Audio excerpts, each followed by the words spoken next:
प्यारे दोस्तों, अस्सलाम वालेकुम।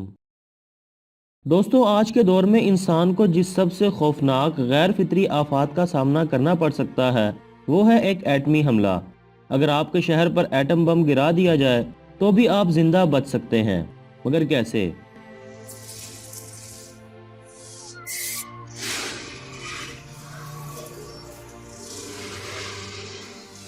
चुनांचे आज की इस वीडियो में मैं आपको एटमी हमले से महफूज रहने के लिए कुछ अहम तदाबीर से आगाही दिलाऊंगा।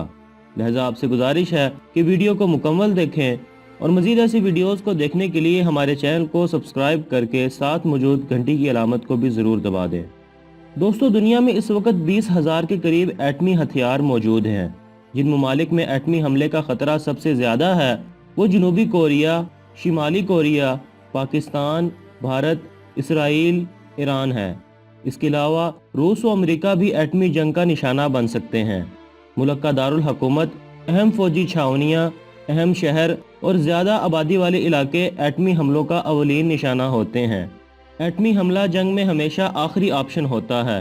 अपने मुल्क और बैनुल अक़वामी मामलात से ख़ुद को बाखबर रखें और किसी जंग की सूरत में पेशगी तदाबीर तैयार रखें। महफूज पनाहगाह।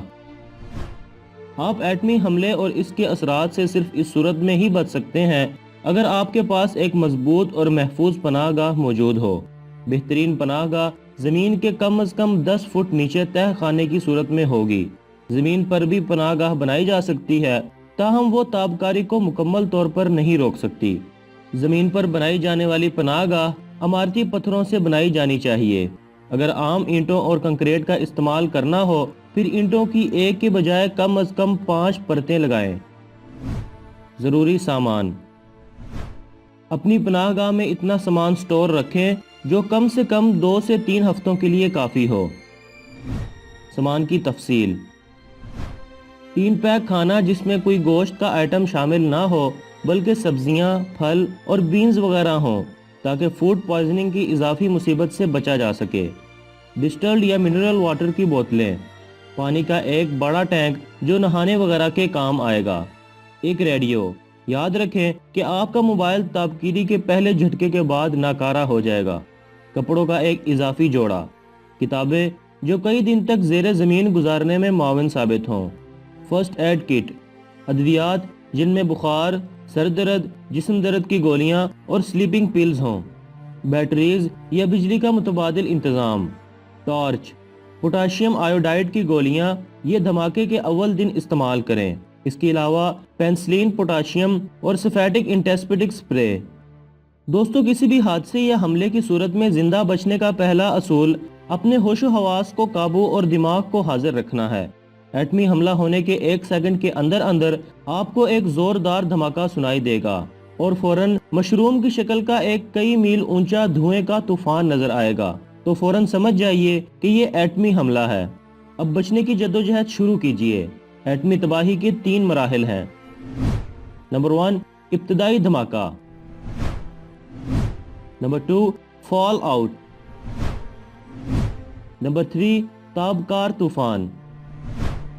दोस्तों, अगर तो एटमी वारहेड आपकी लोकेशन के 1.5 मील के अंदर अंदर गिराया गया है तो फौरन कलमा पढ़ लें और अगर बैठे हैं तो खड़े हो जाएं, क्योंकि अगले 3 सेकंड के अंदर अंदर आपका वजूद भाप बनकर उड़ जाएगा। अगर एटमी हमले की लोकेशन से 1.5 मील दूर हैं तो आप बच सकते हैं। पहला धमाका सुनाई देने के बाद आपके पास ज़्यादा से ज़्यादा 5 सेकंड्स हैं। धमाके की मुखालिफ सिमत में किसी भी ठोस चीज़, दीवार या किसी गहरी जगह पहुँचें। ज़मीन पर उल्टा लेट जाएं, अपने दोनों हाथ सर पर रखते हुए कानों को ढांप लें और टांगे क्रॉस कर लें। इसी दौरान आपको एक और ज़ोरदार धमाका सुनाई देगा जो कि पहले धमाके से 100 गुना ज़्यादा ताकतवर होगा और शदीद ज़लज़ला पैदा करेगा। मुबारक हो, आप इब्तदाई धमाके से बच निकले हैं। दोस्तों, दूसरा धमाका सुनाई देने के 2 से 3 सेकंड्स के बाद उठ खड़े हों और अपनी पनाहगाह की तरफ भागें। पहले धमाके में न सिर्फ सैकड़ों इमारतें धुआं बनकर उड़ जाएंगी बल्कि इनका मलबा अब बारिश की सूरत में बरसेगा और साथ ही ताबकीरे से भरे अल्फा पार्टिकल्स की बारिश भी शुरू हो जाएगी। धमाके की तरफ हरगिज मत मुड़कर देखें और फॉल आउट में गिरती चीज़ों से बचने की कोशिश करें। अगर आप सही सलामत पनाहगाह तक पहुंच जाएं तो मुबारक हो, آپ فال آؤٹ سے بچ نکلے۔ پناہ گاہ میں داخل ہوتے ہی ایک لمحہ ضائع کیے بغیر اپنا سارا لباس اتار دیں، کیونکہ فال آؤٹ کے دوران یہ بڑی مقدار میں الفا پارٹیکلز چوس چکا ہوگا۔ اس کے بعد اگر آپ زخمی ہیں تو خود ابتدائی طبی امداد لیں، لیکن اگر آپ صحیح سلامت ہیں تو غسل کر لیں تاکہ فال آؤٹ کے بچے کچھ اثرات سے ہر ممکن حد تک بچا جا سکے۔ اب زمین پر ہر طرف تابکاری کا طوفان ہے اور آپ کو پناہ گاہ میں کئی دن تک رہنا ہے۔ یاد رکھیں، کم سے کم کھائیں، جتنا ممکن ہو سکے سو کر وقت گزاریں، ریڈیو سنتے رہیں اور باہر کے حالات سے باخبر رہیں۔ اپنی ہمت بحال رکھیں۔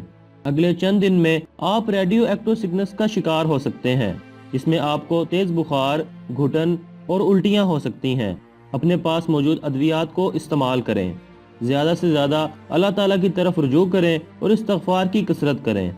دوستو، دھماکے کے زیادہ سے زیادہ 5 دنوں بعد امدادی ٹیمیں اور فوجی دستے آپ کے علاقے میں پہنچ جائیں گے۔ ریڈیو سنتے رہیں۔ جب آپ کو یقین ہو جائے کہ آپ کے علاقے میں امدادی سرگرمیاں شروع ہو چکی ہیں تو باہر نکل کر قریب ترین امدادی کارکن سے فوری رابطہ کریں تاکہ آپ کو تابکیری کے علاقے سے فوری طور پر نکالا جائے۔ اگر تو کوئی امدادی ٹیم آپ تک نہ پہنچ سکے تو 20 دن بعد پناہ گاہ سے نکلیں، چنانچہ اس وقت تک تابکیری کا طوفان تھم چکا ہوگا۔